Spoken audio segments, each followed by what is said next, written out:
Welcome to my next From Season 2 episode review video. Before I get into that, though, pretty important, if you're not caught up to the point where I am and rewatching or watching from, or you're just not entirely sure, then you definitely need to take the initiative and pay attention to the episode's title, which of course I'll mention, as well as put in the description. If that happens to be the case, you find if you're not caught up, it would be my recommendation that you don't watch this video any further to avoid any potential spoilers. And for all of you out there that are wondering, I've already seen every single episode thus far from.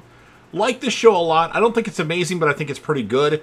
I feel like the show could end with a bad M. Night Shyamalan twist, but we shall see. I'm reviewing all the episodes to be ready in time for the episodes of Season 3 to start, so keep coming back to the channels to see all my From content, as well as, of course, my episode reviews of Season 3 once they air. So with all that said, this will be from Season 2, Episode 2. The title of this episode is called The Kindness of Strangers. And this will be my review reaction recap after just finishing watching the episode. So, coming off of the last episode, Boyd is shocked by the man's request and asked where he is. The shackled man reminds him of their deal and asks Boyd to kill him. As Boyd looks around, noticing skeletons shackled to the walls, the man asks if he is from the town. Boyd answers yes, and the man says he always thought the town was the worst part, but then he went through the tree. The man muses about how the faraway trees always take them different places or sometimes leave them stuck or trapped, and that is when they get you. Boyd asks who they is, but the man says that Boyd has a kind face and asks for his name. Boyd introduces himself, and then the man says his name is Martin. Boyd asked Martin how long he has been in prison, but he long ago lost count. Martin says that it has been so long since he saw kindness, which is why he urges Boyd to leave. Boyd tries to see if he can free him from the shackles and notices Marvin's United States Marine Corps tattoo. Boyd reminds him of the no man left behind motto and refuses to leave him behind, but Martin repeats his request for death. Donna cocks her shotgun to try and get the crowd under control. Bacta tries to get her to let them go, but Donna tells her that she has no idea what is waiting for them outside and orders them to sit down. Donna says she understands they are scared, but promises that they are not the enemy, which is outside. Randall scoffs and Tilly says that is an odd thing to say. Donna begins to explain their situation, beginning with the fallen tree. Victor and Tabitha wander through the forest after nightfall. With the town being too far, Victor leads her to his hideout at the produce truck thing. Christy finds Marielle in the back of the diner, and she asks Christy how she could have left, reminding her that they were supposed to have lunch when Christy disappeared. And Marielle says it has been 6 months and she and Christy's parents actually went to the police. Well, duh. And the entire time she was 2 hours away in what appears to be a cult.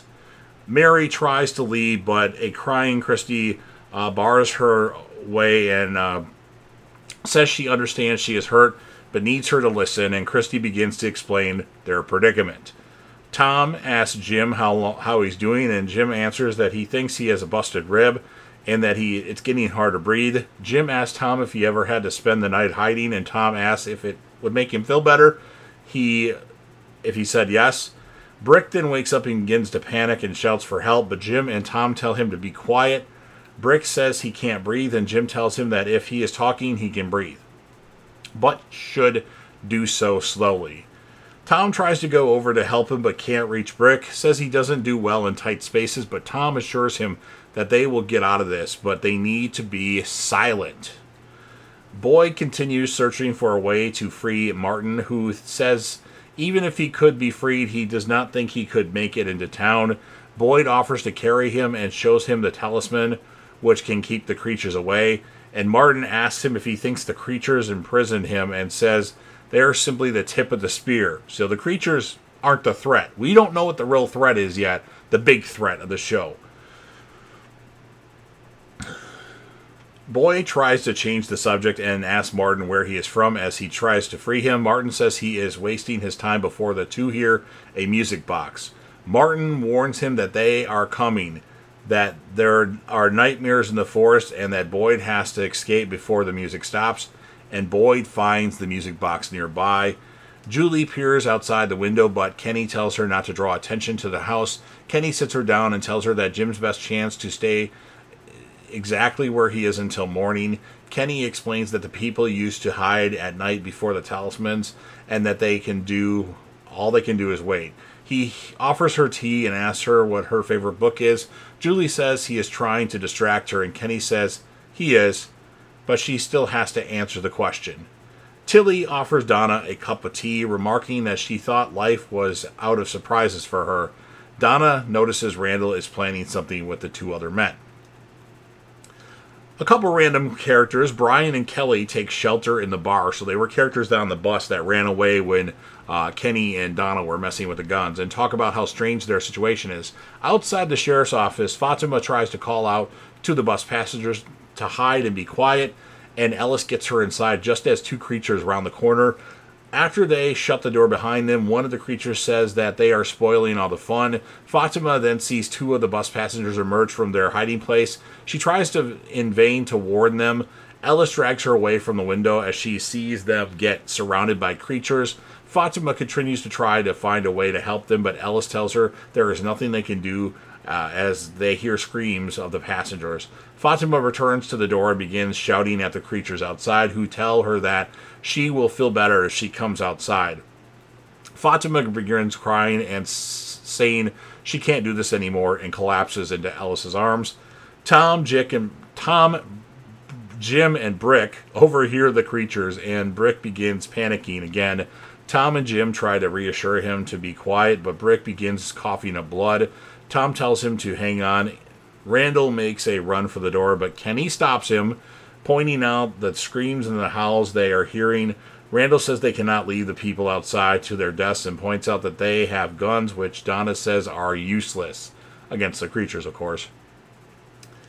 As they are distracted by a scream, Randall gets a hold of Kenny's gun and aims it at Kenny, leading to a standoff between him, Donna, and Matthias. Randall demands they open the door, but Donna refuses, saying doing so would put everyone in danger. Randall tries to rally the other passengers, reminding them that Donna shot out their tires. Donna says that they are all scared, but Randall refuses to listen, threatening to shoot Kenny. But Donna says he will have to shoot Kenny, and she will have to shoot him. Randall then gets distracted by a knock at the door, and Kenny regains control of his weapon, while Donna whacks Randall in the face with the butt of her gun. Boyd is able to break one of Martin's chains as the music box keeps playing. Martin then asks Boyd if he ever thinks Abby was right about it all being a dream. A shocked Boyd asks how he knows about that, but Martin collapses to the ground. Boyd then notices the worms crawling beneath his skin that Martin had. The music stops, and Martin says they are out of time. Martin cuts Boyd's arm and holds his arm to the wound, saying that his blood is now Boyd's, and dies. The dungeon then disappears with only ruins and the torch in Boyd's hand left behind. A dog runs up to Boyd before running away, and then Boyd begins to follow the dog. Kenny makes more tea at the diner and offers Mary some tea as she passes. Christy finds him and asks what he is doing. He explains that his mother says food cures all ails, so he is making tea. Christy asks if he is doing all right, and he says it is a hard question to answer right now. He asks how she is and if that is really her fiancé, and she answers yes. After taking it in, Kenny tells her to stay with Mary, saying that they have a long time before sunrise and Mary will need her. Marielle, Mary, whatever you want to call her. Our two random characters, Brian and Kelly, hear the screeches of the creatures, which Kelly fearfully tries to brush off as a coyote. Brian, having grown up on a farm, insists that they are not human. Kelly says that maybe it's a prank and begins to panic, but Brian tries to calm her and says they're in an adventure. They hear knocks on the door and voices say they are passengers on the bus and don't want to die. Kelly urges Brian not to open the door, but he says they have to help them and lets them inside. One of the smiley creatures climbs onto the bus and sits in the driver's seat, and he mimics driving the bus and turns on the lights and sees two people duck behind the seats in the back. He heads towards them and finds an elderly couple hiding in the back of the bus. They're relieved to see him at first, thinking that he's another person, and the creature tells them that they picked a bad spot and attacks them. Boyd struggled to keep up with the dog and overhears the howl of the creatures. He quickly puts out his torch and hides behind a tree. Meanwhile, in the truck, Tabitha asks Victor about the boy in white, and Victor explains that he is a friend but hasn't seen him for a while until now. Tabitha asks him how long he has lived here, and Victor says, a while. Tabitha asks how he arrived, and he replies that he does not like to talk about that.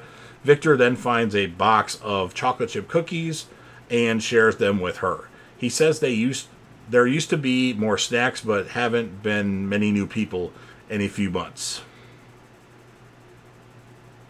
Tabitha then asks where he gets all of his stuff in the truck, and Victor says some of it is from newcomers, some was here already, and some of it was from his mother, his voice breaking as he describes her. Then they hear banging outside the truck, and the back opens up, revealing Boyd, who is shocked to see them. Elgin then approaches the truck and begs to be let inside. After seeing that the creatures are stalking him, they let him inside the truck, shut the door, and hang the talisman. Boyd points his gun at Elgin and asks who he is. Elgin introduces himself and says he was on the bus, but none of them know about the bus's arrival yet. Back at the Matthews rubbled house, Brick complains that his chest hurts, but Jim and Tom tell him to hold out. Jim, trying to distract him, asks if he likes pancakes, promising to make them for him when the sun comes up. Tom jokingly asks Jim if Jim thinks a skinny guy like Brick eats pancakes. Brick begins to cry out in pain, and Jim and Tom try to get him quiet, but Brick dies. So he doesn't even die by a creature. He just dies of his body. Tom is then attacked by a creature. No! His screams are heard by people in the diner, distressing everyone. Julie tries to run out and help him, but is held back by Donna, which will be the thumbnail, who holds her as she sobs. Tilly joins them and tries to comfort her as well. Boyd treats his wound while Elgin sleeps in back. Victor says he does not trust Elgin. Boyd says they are all still alive, but Victor grimly replies, for now. Boyd asks Tabitha how she is doing, and she answers fine. Boyd tells Victor that he has passed the truck dozens of times and never thought to look in it, asking if Victor furnished it. And Victor says that Boyd was supposed to be on a journey and asks if he found what he was looking for. Boyd asks him what he is drawing, and Victor answers things he's seen. Victor explains that it is good to draw them when you see them, so if you forget, the picture remembers. Victor says he thought many of the things he drew were dreams, but the pictures remembered. Victor notices that the sun has come up. The tabletop jukebox begins playing a song, Who by the Fire, as the sun comes up. Julie notices the light from the window and rushes outside to check on her father. They find Tom's corpse that got dragged outside the rubble. God damn you fucking writers, killing Tom off. Julie calls out for her father, who responds, and Donna rallies everyone to help remove the rubble. Bacta goes to check on the bus and finds the corpses of the elderly couple and runs outside in horror. Boyd asks Elgin how many people were on the bus. Elgin answers at least 20 to 25, and Donna tried to get them all in the diner, but it became chaos after the house collapsed. And then Tabitha asks which house, and Elgin says the one next to the diner. Realizing that it was their house, they didn't have it long, Tabitha runs off to town as Boyd tries to get her to stay with the group. He notices worms crawling beneath his arms. He turns to Victor, who is staring at him, and tells him to close the truck, and the three go after Tabitha, and that's what ends episode 2 of From Season 2. So, better episode. These characters that we're introduced to are pretty interesting. I'm going to score the episode an 8.6 out of 10 because I like the whole creature. We see the creatures. When we see more of the creatures, that's when the show is more interesting, in my opinion. My characters of the episode, I'm going to go with Donna, Kenny, Elgin. I think those are the three standout. Obviously Boyd's pretty good. Tabitha's good, but Donna really stands out to me. I don't know what it is about Donna. So you've heard everything that I have to say. Now it's your turn. If you're a fan of From and you want to help me out with the YouTube algorithm, please make sure that you Hulk smash the like button. Otherwise, the creature might come after you, or creatures. Share the video with a friend that likes From, preferably. Put this video on any one of your social media platforms, especially your MySpace page. Don't forget to sound off in the comment section about what your thoughts are on this episode of From. What would you rate the episode? Who would be your character of the episode? Don't forget to come back to this channel for my From reviews. They're going to come fast and furious here, and I'll be ready for Season 3. I'll probably have that review out the next morning right away, like at midnight, maybe as late as 7 a.m. I just don't know what time I'll be able to watch the episode, so it depends. If it comes out earlier, I don't know. But come back to the channel. It'll be posted as soon as I can get around to it, which it'll be a priority.